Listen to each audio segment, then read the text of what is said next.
নমস্কার বন্ধুরা, শিবশক্তি 1111 চ্যানেলে তোমাদের সবাইকে স্বাগত। তো আজকে আমি যে বিষয়টি নিয়ে কথা বলতে চলেছি সেই বিষয়টি খুব কমন। প্রত্যেকটি টুইন ফ্লেমের যে ডিএফ বা ডিভাইন ফেমিনাইন তাদের প্রশ্ন বা তাদের মনের কথা হচ্ছে এটাই যে ডিএফ বা ডিভাইন ফেমিনাইনকে কেন এত কষ্ট পেতে হয়, কেন, what is the reason behind it, কারণ কি এবং কি কষ্ট পেতে হয়। অ্যাট দ্য সেম টাইম এই দুটো কোয়েশ্চেন অ্যারাইজ করে। যারা একদম আনঅ্যাওকেন ডিভাইন ফেমিনাইন তাদের তো প্রথমেই ঘাবড়ে যাবে, কেন জিনিসটা পেতে হয়। এই জিনিসটা তো প্রথম কথা বিশ্বাস করা এবং তারপরে সেই জায়গাটাকে ফেস করা এবং ওভারকাম করা, এই পুরো ব্যাপারগুলি থেকে যায়। তো এই ধরনের কথা হুট করে বললে স্বাভাবিকভাবেই একটা ভয় পেয়ে যেতে পারে। প্রথম কথা বলি, টুইন ফ্লেম জার্নিটা যারা মনে করেন বা বলেন খুব পেইনফুল জার্নি, আমি তাদের সঙ্গে সহমত নই। অবশ্যই পেন থাকে না এটা বললে মিথ্যে কথা হয়, বলা হয়। কিন্তু পেইনফুল জার্নি এইভাবে আমরা ভাববো কেন? প্রথম কথা একটা কথা বলি, একটা গ্লাস, কাঁচের গ্লাস, অর্ধেক গ্লাস ভর্তি জল আছে। আমি কি বললাম? অর্ধেক গ্লাস ভর্তি জল আছে। তুমি বললে এই গ্লাসে অর্ধেকটা খালি। তাহলে কি হলো? মানেটা কিন্তু একই বোঝালো, কিন্তু বলার কায়দাটা আলাদা। এটা সাইকোলজিক্যাল ম্যাটার করে। কেন করে? খালি বলার অর্থটা নেগেটিভ কথা, ভর্তি বলার অর্থটা পজিটিভ কথা। কোনো জিনিস বোঝাতে গেলে পজিটিভিটি দিয়ে বোঝাতে হয়, তাতে করে জিনিসটা তাড়াতাড়ি আহরণ করা যায়, বোঝা যায়, রিয়েলাইজ করা যায়, ফিল করা যায় এবং সেটার সেই কথায় স্টেবিলিটি আনানো যায়। নইলে মানুষ দিশেহারা হয়ে যায়। সাধারণত মানুষের নেচার হচ্ছে নেগেটিভ কিছু শুনলেই দিশেহারা হয়ে যায়।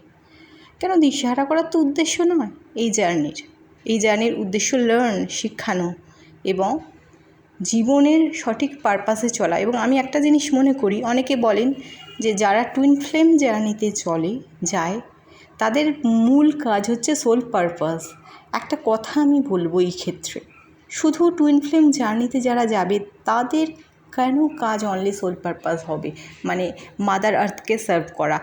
পৃথিবীর প্রত্যেকটা মানুষের, যারা আমরা কিনা বুদ্ধিমত্তা সঙ্গে চলি, বুদ্ধিমান, আমাদের অর্থনৈতিক দিক থেকে আমরা স্টেবল, শিক্ষিত এবং শারীরিকভাবে সক্ষম, আপাতত এই তিনটে জিনিস যদি আমাদের থাকে, প্রত্যেকের মাদার আর্থকে সার্ভ করা উচিত। ইভেন আমরা জানি কি এমন অনেক মানুষ আছেন যারা হয়তো টুইন ফ্লেম নন, যারা হয়তো অর্থনৈতিক দিক থেকে সেই স্বাবলম্বী নয়, তবুও তারা মাদার আর্থকে কোনো না কোনোভাবে সার্ভ করছে। তারা হয়তো গাছ লাগাচ্ছে, এরকম অনেক গরিব মানুষ আছে গাছ ভালোবেসে গাছের পরিচর্যা করছে, থাকে গ্রামে গঞ্জে, খুব হয়তো দরিদ্র অবস্থা, নুন আনতে পান্তা ফুরোয়। এটাও তো মাদার আর্থকে সার্ভ করা। আজকের পৃথিবীতে এত টেম্পারেচার, গরম, জীব প্রাণী কুলের জীবন সংশয়ের কারণ দিন দিন পৃথিবীর টেম্পারেচার বৃদ্ধি পাচ্ছে। তো এই জন্যই আমার এই কথাগুলো বলা। কোনো জিনিস কিন্তু টুইন ফ্লেম জার্নি বলে ডিএফ বা ডিভাইন ফেমিনাইনের ওপর চাপিয়ে দেওয়া বা এটা করা উচিত, এইটা ভুল কথা। করা উচিত কথাটা ভুল কথা। কেন না? যে ডিভাইন ফেমিনাইন নিজে অ্যাওকেনিং হবে, কমপ্লিটলি অ্যাওকেনিং হবে, সে অবশ্যই করে এটা বুঝতে পারবে যে তার কি করার কথা। আচ্ছা, অ্যাওকেনিং ডিভাইন ফেমিনাইনের উপর একটা ভিডিও আমার বানানো আছে, আমি লিঙ্ক দিয়ে দেবো ডেসক্রিপশন বক্সে, এবং এই নিয়ে আরও বিশদে আর একটা ভিডিও আমি বানাবো। এতে সব কিছু বলা নেই। তো আজকের ভিডিও প্রসঙ্গে আসি। প্রথম কথা হচ্ছে যে পেন জিনিসটা আমরা কাকে বলি? পেন মানে সাধারণত কোনো সম্পর্কে পেন বলতেই আমরা মনে করি যে পেনটা মানসিক পেন। একটা কথা মনে রাখা দরকার যে টুইন ফ্লেম জার্নিতে পেনটা কিন্তু শারীরিক পেনও থাকে। সুতরাং মানসিক পেন ভেবে ভয় পাওয়ার মতন ব্যাপার নয়। শারীরিক পেনের কষ্টটাও কিছুটা সহ্য করতে হয়, তবে এতটাও মারাত্মক কষ্ট নয় যে আমরা সহ্য করতে পারবো না। এইটুকুনি আমি বলে দিলাম, খুব জোর দিয়ে কথাটা বললাম।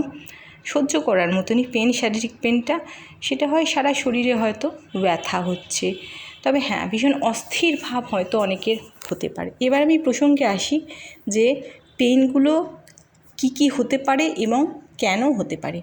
মানসিক পেন বলতে আমরা প্রথমত বুঝি যে একটা অনিশ্চয়তা, তার সঙ্গে কি আমার ইউনিয়ন হবে কি হবে না, একটা কোয়েশ্চেন মার্ক, অনিশ্চয়তা।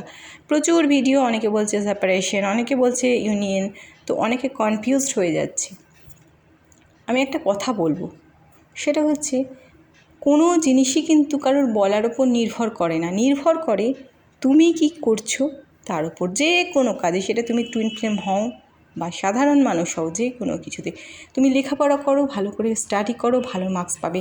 চাকরির পরীক্ষার জন্য নিজেকে সেরমভাবে তৈরি করো, ডিটারমিনেশন নিয়ে তুমি চাকরি পাবে। তুমি ভালো গান গাইতে পারো, নিজের গলাটাকে সেভাবে তৈরি করো, তুমি প্রতিষ্ঠা পাবে। হ্যাঁ, এটা ঠিক কথা, প্রত্যেকটা জিনিসের জন্য সময় লাগে, কারোর বেশি কারোর কম, এবং সেই ধৈর্যটা রাখতে হবে, পজিটিভিটিটা রাখতে হবে, এটাই হচ্ছে মূল কথা। এই জিনিসটা যখন ল্যাক করে যায়, তখনই কিন্তু এই পেইন বা কষ্টগুলো আমরা ফিল করি। প্রথম কথা হচ্ছে মানসিক পেন হতে পারে মাথার যন্ত্রণা, অসম্ভব। মাথার যন্ত্রণাটা আমি শারীরিক পেন মনে করি, কিন্তু সেটা মানসিক কারণেই মাথার যন্ত্রণাটা হয়। মাথার যন্ত্রণা বা থার্ড আইতে যন্ত্রণা, এটা হয় কিন্তু থার্ড আই ওপেনিংয়ের সময়, এবং যখন তুমি একটা চাকরা ব্যালেন্স করছো, ফ্রম লোয়ার চাকরা টু আপার চাকরা। একটা জিনিস মনে রাখতে হবে, সাধারণত ফেমিনাইন যারা, তাদের লোয়ার চাকরাগুলো বেশি করে ব্যালেন্স করার প্রয়োজন থাকে, মানে এটাই স্বাভাবিক, সাধারণত কেন, এটাই মেন ব্যাপার। তাদের লোয়ার আপার চাকরাগুলো কিন্তু সহজেই অ্যাক্টিভেট হয়ে যায়। আমি বলবো কোন কোন চাকরার ওপর বেশি করে কাজ করতে, সেটা হচ্ছে একদম নিচে, সেটা হচ্ছে রুট চাকরা, সোলার প্লেক্সাস চাকরা, ঠিক আছে, এবং হার্ট চাকরা অলসো ভেরি ইম্পর্ট্যান্ট। অনেকে হার্ট চাকরাটা এড়িয়ে যান, কিন্তু হার্ট চাকরার ওপর ব্যালেন্সিং করাটা ভীষণ জরুরি, কেননা আনকন্ডিশনাল লাভটা, এটাকে নিজের মধ্যে আয়ত্ত করা, রাখা খুব সহজ কাজ নয়, বলতে বা শুনতে যতটা সহজ লাগে, কেননা আমাদের টেম্পার সবসময় না ল্যাক করে। যে কোনো বিষয়ের ওপর হঠাৎ কোনো কিছু ঘটনা ঘটলো, রাগ হয়ে গেল, এবং এর মানে এই নয় যে আমরা কখনোই যে টেম্পারমেন্ট আসবে না বা কিছু, আস্তে আস্তে স্থিতিতে আসে, সময় লাগবে, কিন্তু নিজেকে তৈরি করা বিষয় এটাই যে যেই আমি উত্তেজিত হয়ে যাচ্ছি, রাগ হচ্ছে বা দুঃখ হচ্ছে বা কিছু হচ্ছে, সঙ্গে সঙ্গে নিজেকে কন্ট্রোল করে নিতে পারবো, এইটাই শেখার বিষয় এবং এটাকেই কন্ট্রোল করার বিষয়। ঠিক যেমন গান করতে গেলে গানে সুর বসানোর ব্যাপার থাকে, জিনিসটা কিন্তু একদিনে হয়ে যায় না।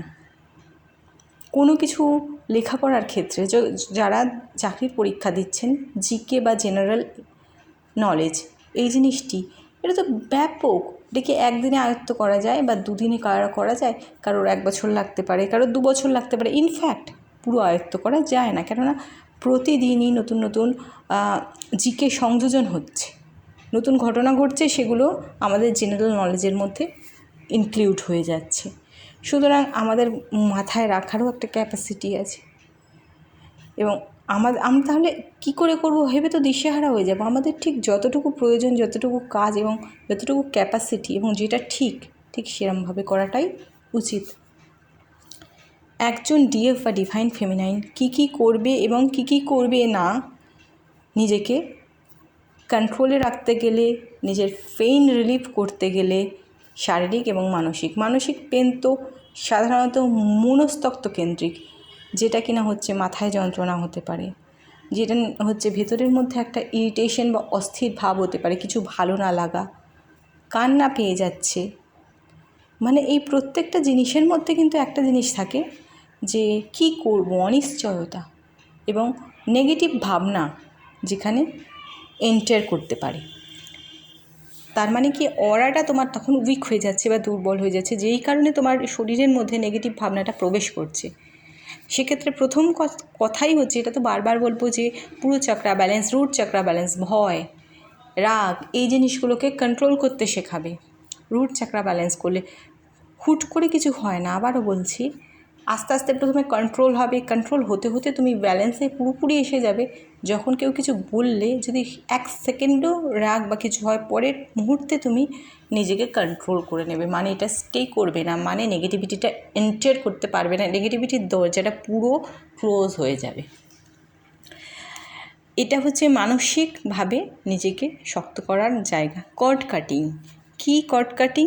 না, যেই মানুষটা বারবার তোমার নেগেটিভিটি ছড়াচ্ছে বা তোমাকে এসে কোনো তোমার বেনিফিশিয়াল হচ্ছে না, বা তারকে সে যে উপকার তোমার থেকে নেবে, তুমি করছো, তুমি স্যাটিসফাইড হচ্ছে, সেরম ব্যাপারও নয়। হয়তো তোমার থেকে উপকার নিচ্ছে, কিন্তু তার উপকারটা কি নেওয়া, যে তোমার মধ্যে থেকে পজিটিভিটিটা নিয়ে তোমাকে নেগেটিভিটিটা ছড়িয়ে দিয়ে চলে যাচ্ছে। এই সব পিপল যারা আছে অ্যাকচুয়ালি তোমার কোনো কাজে লাগছে না, অপ্রয়োজনীয়, কিন্তু তোমার ক্ষতিকারক, তাদের সঙ্গে কট কাটিং করো। কীভাবে কট কাটিং করবে? ধরো তোমার ওয়ার্ক প্লেসে এরকম কিছু মানুষ আছে, এটা কিন্তু শুধু টুইন ফ্লেমের জন্য না, এটা জেনারেল পিপলের জন্য এই জিনিসটা ভীষণ ইম্পর্ট্যান্ট আমি মনে করি। তো তাকে তো তুমি তার মুখ দেখবো না এরম বলতে পারো না। ধরো তোমার বস, তিনি হচ্ছেন সব থেকে বেশি তোমার উপর প্রেশার দিচ্ছেন, কী করে তুমি এর থেকে রিলিফ পাবে। বললেই তো আর একটা চাকরি ছেড়ে দেওয়া যায় না, আর দিলেই অন্য একটা চাকরি পেয়ে যাবে, বা ভালো চাকরি করছো সেখান থেকে চলে যাওয়া যায় না। হতে পারে তুমি একটা ভালো গভর্নমেন্ট জব করছো, ফট করে ছেড়ে দিতে পারবে, বা ছেড়ে দেওয়ার কথা ভাবতে পারবে না। সুতরাং তোমাকে কন্ট্রোল করতে হবে পুরো পরিস্থিতিটার সঙ্গে, কেননা অন্য কাউকে তুমি কন্ট্রোল করতে পারো না। কি করবে? কট কাটিং। কট কাটিং মানে তার সঙ্গে তোমার একটা যে মানসিক স্তরে কট তৈরি হয়ে আছে, যেখানে কিনা সে তোমায় যে বার্তা দিচ্ছে, নেগেটিভ বার্তা, সেই জায়গাটা তুমি তোমার ভেতরে এন্টার করতে দেবে না, তুমি একটা দেওয়াল তুলে দেবে। সে যা বলছে, তোমাকে এই জিনিসটা মাথায় নিয়ে আসতে হবে। প্রথম হবে না, সময় লাগবে, যে স্যার এইরকমই এই ধরনের কথাই বলে, ওই কথাটা না নিজেকে বিশ্বাস করাও, যাতে করে তোমার মাইন্ডের মধ্যে, তোমার হৃদয়ের মধ্যে, তোমার সোলের মধ্যে, তোমার চেতনার মধ্যে তোমার বস যিনি কিনা তোমাকে নেগেটিভ কিছু বলছেন, সেই জিনিসটা তোমার উপর এফেক্ট পড়াটা চলে যায়। খুব স্বাভাবিকভাবে তুমি সেই জিনিসগুলো নিতে থাকবে, তার নেগেটিভ কথাটার পজিটিভ রূপে নিতে থাকবে। তিনি আমার ভালোর জন্য বলছেন, তিনি এই কথাটা বলছেন, মানে আমার কাজে আরও বেশি ইমপ্রুভমেন্ট হচ্ছে বা ইমপ্রুভমেন্ট করা উচিত। এইরকমভাবে নিজেকে তৈরি করতে হয়। যে কোনো বন্ধু যদি এ ধরনের কাজ করে, কট কাটিং করে দাও। আননেসেসারি কথা বলবে না, বারবার তোমাকে কল করছে, কন্ট্যাক্ট করছে, কথা বলবে না, প্রয়োজন হলে ব্লক করে দেবে। কোনো আত্মীয় এরকম করছে, তাকে এড়িয়ে যাও। কিছুটা তো অবশ্যই কাজ হয়, আমি 100% সব ক্ষেত্রেই কাজ করা সম্ভব বলবো না, সম্ভব নয় সম্ভব, কিন্তু পরিস্থিতিটা সম্ভব হয় না। চেষ্টাটা নিজের মধ্যে করে যেতে হয়। সবচেয়ে বড় কথা নিজের মনকে তৈরি করা। নিজের মনকে যদি তুমি প্রিপেয়ার করতে পারো যে কোনো পরিস্থিতির জন্য, তুমি নিজেকে বাঁচাতে পারো, প্রোটেক্ট করতে পারো, কারোর কোনো কিছু করার ক্ষমতা নেই। অর্থাৎ তুমি যে ল্যাক করছো এনার্জি, বা তুমি যে পেন ফিল করছো, এটা আর করবে না আস্তে আস্তে। এটা তোমাকে বিশ্বাস করতে হবে, নিজের ওপর কনফিডেন্স আনতে হবে, সেলফ লাভে আসতে হবে। এই জিনিসগুলো ভীষণ ইম্পর্ট্যান্ট। সেলফ লাভ কি, এই নিয়ে আমি ভিডিও ভবিষ্যতে বানাচ্ছি। তো এখন যেই প্রসঙ্গে কথা বলছিলাম, মানসিক দিক থেকে যে পেইনগুলো আমরা পাই, সেটাকে ফেস করা বা সেগুলোকে কী করে কাটিং করা যায়, তার ওয়ে আউট বলে দিলাম। তবে অবশ্যই এর জন্য প্রথম কথা হবে যে তুমি 7 চাকরা ব্যালেন্সিং খুব ভালোভাবে করবে, বিশেষ করে রুট চাকরা ব্যালেন্সিং এবং heart চাকরা balancing also. Solar plexus চাকরা is for work, career related, money related, everything, যেগুলো কিনা তোমার ইনক্রিজ হবে। ঠিক আছে? এই ধরনের সমস্যা যাদের আছে অর্থনৈতিক দিক থেকে, টাকা পয়সার প্রয়োজন, সেই জায়গাটা ইমপ্রুভ করছে না। আচ্ছা, তো চাকরা ব্যালেন্সিং তো চলতেই থাকবে এবং করতেই থাকবে। তার মানে একটা কথা বলে রাখি, সারা দিন রাত কিন্তু এই কাজ করার নয়। দিনের মধ্যে একটি বিশেষ সময় নাও, বা একাধিক সময় নাও, অল্প অল্প করে চাকরা ব্যালেন্সিং 5 বা 10 মিনিট যদি তুমি সময় নাও, নিরিবিলিতে গিয়ে বা একটা ফাঁকা জায়গায় যেখানে কিনা কেউ ডিস্টার্ব করবে না, চাকরা ব্যালেন্সিং করো, অথবা করতে না পারলে শোনো।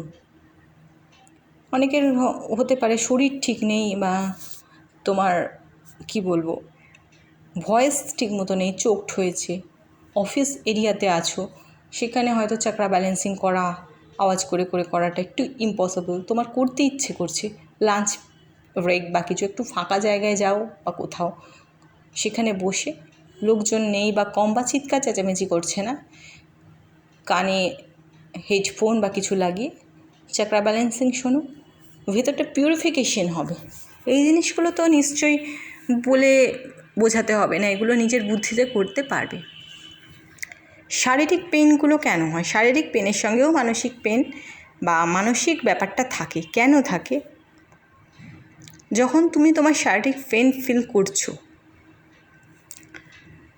এটা বেসিক্যালি হয় তুমি যখন মোটামুটি একটা অ্যাওয়েকেনিংয়ের পর্যায়ে মাঝামাঝি থেকে ওপরের দিকে চলে যাচ্ছ, সেই সময় একদম প্রিলিমিনারি স্টেজে আমার যতদূর মনে হয় শারীরিক পেন মানে অন্তত টুইন ফ্লেম জার্নির কারণে শারীরিক পেন আসে না। শারীরিক পেন বলতে গেলে আমি সেই পেনের কথাই বলছি, অসুস্থতার কথা কিন্তু বলছি না, অসুস্থতাটা আলাদা জিনিস। শারীরিক পেইন মানে সারা বডিতে ব্যথা হতে পারে, হার্ট চাকরাতে ব্যথা হতে পারে, থার্ড আইতে পেইন হতে পারে, শরীরের মধ্যে বিভিন্ন জায়গায় পেইন হতে পারে, মানে শরীরটা যেন অকেজো বা চলছে না, ভারী শরীর হয়ে যেতে পারে। এগুলো সাধারণত ফুলমুন এবং নিউমুনের টাইমে হয়। এর সঙ্গে কিন্তু ডিএফ এর সঙ্গে ডিএমের কানেকশান থাকে। একটা জিনিস মনে রাখবে, এনার্জি এক্সচেঞ্জের বিষয় অনেক সময় থেকে যায় যে তুমি হয়তো জানছো না, তোমার অজান্তেই তোমার ডিএম বা ডিভাইন ম্যাসকুলাইন তোমার এনার্জিটা নিয়ে নিচ্ছে, যেই কারণে তার হয়তো কোনো ভারী এনার্জি তোমার শরীরে চলে আসছে, তার অ্যাওয়েকেনিং প্রসেস চলছে। তো এই ধরনের বিষয়গুলো কিন্তু কম বেশি থাকে। এখন তুমি বলবে যে আমি কি করে ডিভাইন ম্যাসকুলাইনকে এনার্জি দিচ্ছি, আমি তো তার কথা ভাবছি না। না, ভাবছো না এটা মিথ্যে কথা, অবচেতন মনেও ভাবনা এসে যাচ্ছে। তুমি ধরো ভাবছো না, রাত্রে স্বপ্ন দেখছো তোমার ডিভাইন ম্যাসকুলাইনে, তার মধ্যে থেকে তুমি এনার্জি পেতে পারো, সে এনার্জি নিতে পারে তোমার। দেখবে ঘুম থেকে উঠে কোনো দিন খুব ফ্রেশ লাগছে, মানে তুমি এনার্জি একটা রিসিভ করেছো, এটা জানবে। কোনো দিন দেখবে প্রচণ্ড উইক লাগছে ঘুম থেকে ওঠার পরেও, তার মানে তুমি এনার্জিটা গেইন করোনি, লস্ট করেছো, তুমি এনার্জিটা তোমার থেকে সে নিয়েছে। তো এই প্রসেসগুলো কিন্তু 100% তুমি আটকাতে পারবে না, কিন্তু তুমি নিজেকে প্রোটেক্টিং বলয় তৈরি করতে পারো। তুমি চাইলেই ইচ্ছে মতন কি বলবো, তোমার এনার্জিটাকে কন্ট্রোল করা সম্ভব। তো এখন প্রশ্ন হচ্ছে এটাই যে এই যে পেইন ডিএফ বা ডিভাইন ফেমিনাইনদের উপর, শারীরিক এবং মানসিক এই জিনিসগুলোর থেকে মুক্তি পাবো কী করে? পেইন হলে পেইন রিলিফের ব্যবস্থা না হয় করে ফেলছি, এই প্রসেসগুলো করছি, যা যা বললাম সেগুলো করছো, কিন্তু পেইনটা যাতে না আসে, প্রথম কথাই হচ্ছে যা তুমি করছো পেন রিলিফের জন্য, সেই জিনিসটাই কন্টিনিউ করতে হবে। আর তার সঙ্গে কয়েকটা জিনিসের নিজের মধ্যে বিশ্বাস করতে হবে, যদিও এটা আপনা হতেই এসে যাবে। এবং তুমি যখনই অ্যাওয়েকেনিং প্রসেসটা কমপ্লিট করবে, ফুল অ্যাওয়েকেন হবে, তখন তুমি নিজেই বিশ্বাস করবে, বুঝতে পারবে। বিশ্বাসের ব্যাপার বলবো না, বিশ্বাস কথাটা বললে মিথ্যে কথা বলা হয়, এটা রিয়েলাইজেশন, সেলফ রিয়েলাইজেশন হবে, যেটা ট্রুথ। এটা বিশ্বাস কথার মধ্যে সত্যিও হতে পারে, মিথ্যেও হতে পারে, কিন্তু ট্রুথ জিনিসটা তুমি যখন রিয়েলাইজেশন করবে, তখন তোমার মধ্যে কোনো ডাউটসই থাকবে না। প্রথম কথা, you have to surrender yourself to the divine. তুমি নিজেকে ঈশ্বরের কাছে সমর্পিত করবে। কিভাবে সমর্পিত করছো? না, তুমি এই জিনিসটা পুরো ফিল করবে তখন, যে পুরো জিনিসটাই ঈশ্বরের ওপর আমি ছেড়ে দিচ্ছি। মানুষ কখন ঈশ্বরের উপর সম্পূর্ণটা ছেড়ে দেয় জানো তো? যখন নিজের উপর কনফিডেন্সটা থাকে। মানুষ যে কোনো কিছু অন্য কারোর হাতে বা ঈশ্বরের হাতে বা কিছু যে কোনো কাজের জন্য কখন সারেন্ডার করতে পারে? যখন নিজের ওপর ফুল কনফিডেন্সটা থাকে। এক্স্যাক্টলি এটাই, যখন তুমি পুরোপুরি অকেন হয়ে যাচ্ছ, তোমার নিজের ওপর সেলফ কনফিডেন্সটা কমপ্লিটলি ইনক্রিজ হবে, বৃদ্ধি পাবে, 100% হবে। এবং তুমি বুঝতে পারবে এই জিনিসটা, যে আমাদের ইউনিয়ন রিউনিয়ন প্রতিটা কিছু নির্ভর করছে আমি কিভাবে প্রগ্রেস করছি এবং এই ডিভাইন রুল মেনে কিভাবে আমি এগোচ্ছি সেটার ওপর। আমি নিজেকে কমপ্লিটলি তৈরি করছি, সারেন্ডার করছি এবং নিজেকে ঈশ্বরের কাছে সমর্পণ করার সঙ্গে সঙ্গে নিজের প্রতি একটা বিশ্বাস তৈরি করে ফেলেছি। তার থেকেও বড় কথা, ডিজায়ার নিজের মধ্যে থেকে চলে গেছে। তুমি বলবে ডিজায়ার আমার যাবে কি করে? আমার তো টুইন আমার কাছে এলেই আমার মনে হবে একসঙ্গে থাকি, বিয়ের কথা, তবেই তো জিনিসটা কমপ্লিট হবে। অবশ্যই তবে জিনিসটা কমপ্লিট হবে, কিন্তু এই ডিজায়ার জিনিসটা কি তোমায় বোঝাচ্ছি। ডিজায়ার মানে নিজের জন্য চাওয়া। নিশ্চয়ই তুমি চাইতেই পারো যে আমার সঙ্গে আমার টুইনের হারমোনিয়াস রিউনিয়ন হবে এবং ম্যারেজ হবে, তুমি সেটা ম্যানিফেস্ট করতেই পারো। কিন্তু একটা জিনিস কিন্তু কেন বললাম, তোমার এই ম্যানিফেস্টেশনের মধ্যে নিজের জন্য চাওয়াটা থাকবে না। এই অনুভূতিটা তোমায় আনতে হবে। এতে করে না ম্যানিফেস্টেশনটা আমি বিশ্বাস করি দ্রুত হয় এবং সঠিক। যে আমি এই জন্যেই চাইছি সম্পর্কটা যাতে আমাদের হারমোনিয়াস রিউনিয়ন এবং আমাদের ম্যারেজ পারপাসটা আমাদের সোল পারপাসকে এগিয়ে নিয়ে যেতে পারে, ত্বরান্বিত করতে পারে। এবং সবচেয়ে বড় কথা, সোল পারপাসের জায়গাটা তোমাদের কাছে ভীষণভাবে ক্রুশিয়াল হতে হবে এবং সেটা খুব ইম্পর্ট্যান্ট হতে হবে। সেটা সেই জিনিসটার উপর জোর দিতে হবে তোমাদের দুজনকে। ইন্ডিভিজুয়াল হতে পারে, বোথ একসঙ্গে হতে পারে। সোল পারপাস জিনিসটার উপর সবথেকে বেশি জোর দিতে হবে। এবং সোল পারপাস বিভিন্ন রকম হয়, আগে আমি বলেছি, এই নিয়ে ভিডিও করব। সোল পারপাসটা কিন্তু সবসময় শুধু একার নয়, আমি এই ভিডিওতেই বলেছি সবার। তুমি সোল পারপাস করছো মানে একা করছো না, সিঙ্গলি নয়, তুমি সারাউন্ডিং পিপল যারা তোমার সোল পারপাসের সঙ্গে অ্যাটাচড তারাও করছে। সুতরাং সেই মনোভাবটা আনতে হবে। এর মধ্যে একটা আনন্দ আছে, সেই আনন্দটা উপলব্ধি করতে হবে এবং এই বিশ্বাসটা রাখতে হবে আমরা সবাই এক হয়ে কাজ করব এই পৃথিবীর জন্য, মানুষের জন্য, সমাজের জন্য, পশু পাখিদের জন্য। যেই কাজটাই করব খুব ভালো কিছু করব এবং এই কাজটা করার জন্য আমাদের ঈশ্বর পাঠিয়েছেন। এবং ঈশ্বরের কাছে প্রার্থনা করি, ঈশ্বরের কাছে কামনা করি বলবে না, প্রার্থনা করি। এবং এই ডিজায়ার আমার এটাই, আমার ইচ্ছে, আমার সোল পারপাসটা যেন আমি কমপ্লিট করতে পারি, এইটা তুমি ডিজায়ারে রাখবে। ডিজায়ারে আমি তাকে পাবো, তার সঙ্গে আমি সংসার করব বা সন্তান চাই, এই জিনিসটা না। এই বিশ্বাসটা রাখো, সে আমার জীবনে পরিপূর্ণরূপে এলে আমরা কিভাবে আমার সোল পারপাসটাকে উপরে নিয়ে যেতে পারবো সেই ইমাজিনেশনটা করো। আমাদের জীবনে সন্তান এলে তাকে আমার সোল পারপাসটা কীভাবে বুঝিয়ে দেবো যে সে পৃথিবীতে সেই কাজ, তার সোল পারপাস তৈরি করে পৃথিবীকে আরও সুন্দর করে তুলতে পারে, সেই চিন্তাভাবনাটা আনো। এইটা ম্যানিফেস্ট করো, ইম্যাজিনেশন করো, পজিটিভলি ভাবো। এই জিনিসগুলো করো, দেখবে তোমাদের ইউনিয়ন তো হবেই এবং অবশ্যই তোমাদের ম্যারেজ ফুলফিলমেন্ট হবে। এটা আমি বিশ্বাস করি, এটা সম্পূর্ণ আমার বিশ্বাস।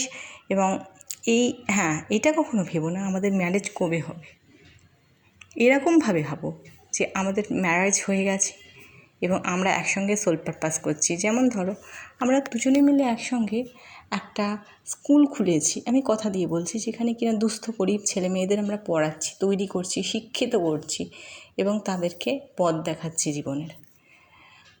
পুজোর সময়, দুর্গা পুজো বা যারা ঈদ বা অন্যান্য ফেস্টিভ্যালে তাদের নতুন পরার পোশাক নেই, তাদেরকে নতুন জামা কাপড় আমরা দিচ্ছি। নিজে থেকে সারা বছরে আমরা যা আর্নিং করছি তার থেকে বাঁচি। আমাদের নিজেদের অ্যানিভার্সারিতে তাদেরকে খাওয়াচ্ছি। স্ট্রিট ডগ বা স্ট্রিট যে সমস্ত পশু পাখি আছে তাদের জন্য টেক কেয়ার করছি, তাদের সঙ্গে সময় কাটাচ্ছি। আমাদের যে সন্তান আছে তাকে এই ইউনিভার্সের সঙ্গে, এই প্রকৃতির সঙ্গে একাত্ম করে দিচ্ছি, তাকে চেনাচ্ছি কী করা উচিত। এই ধরনের চিন্তাভাবনা, এই ধরনের ম্যানিফেস্টেশন, এই ধরনের ইচ্ছে, ডিজায়ার তৈরি করো। এই ধরনের যদি ইচ্ছে তৈরি করো, আর্থ, ইউনিভার্স বুঝবেন যে তুমি পৃথিবীতে নিজেকে সার্ভ করার জন্য নিজের মধ্যে থেকে তোমার যা আছে সমস্ত কিছু সার্ভ করবার জন্যই তুমি চিন্তা ভাবনাতে এসেছো এবং খুব পজিটিভলি ট্রুলি মানে হৃদয় থেকে, ভেতর থেকে, সোল থেকে এই ধরনের ডিজায়ার করো। কেউ আটকাতে পারবে না, তোমাদের হারমোনিয়াস রিউনিয়ন তো কেউ আটকাতে পারবেই না, এবং তোমাদের ম্যারেজও কেউ আটকাতে পারবে না। এরমভাবে ভাবতে হবে, ভাবনাটা কিন্তু এভাবে ভাবতে হবে। ডিজায়ার মানে এই ডিজায়ার, অবশ্যই ডিজায়ার বলতে যদি বোঝায় নিজের জন্য পার্সোনাল, সেই ডিজায়ার কিন্তু করা যাবে না। এবং এই ডিজায়ারটা তোমরা যদি করো, বাদবাকি সব এসে যাবে। অর্থ থেকে আরম্ভ করে প্রেম, ভালোবাসা, সম্পর্ক, সন্তান, প্রত্যেকটা জিনিস পাবে। সুতরাং এই কাজটি তোমরা করো এবং আমি আশা রাখি তোমরা পেন রিলিফ হবে এবং তোমরা প্রত্যেকে যারা ডিএফ আছো তাদের ডিভাইন কাউন্টার পার্টের সঙ্গে মার্চ হয়ে 3Dতে সুন্দর একটা ইউনিয়ন করে পৃথিবীকে এবং ইউনিভার্সকে সমস্ত কিছু সার্ভ করবে।